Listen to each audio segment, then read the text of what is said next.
Formal nang binuksan sa publiko ang Green Island Bay Tour sa bayan ng Roxas, Palawan nitong October 3, 2025 bilang bahagi ng mga hakbang ng lokal na pamahalaan upang paigtingin ang turismo sa Hilagang Palawan. Pinangunahan ni Mayor Pedy B. Sabando ang paglulunsad kasama sina Vice Mayor Alfredo B. Enojas Jr., mga miyembro ng Sangguniang Bayan at mga kinatawan mula sa iba't ibang ahensya ng pamahalaan at pribadong sektor. Layunin ng bagong tour program na itampok ang mga likas na yaman ng Roxas sa pamamagitan ng eco-friendly island hopping at iba pang aktibidad na nakatuon sa pangangalaga ng kalikasan.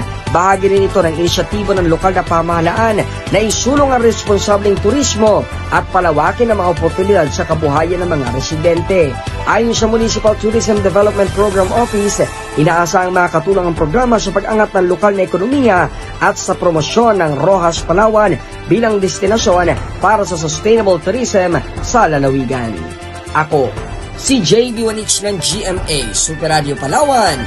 Dapat totoo.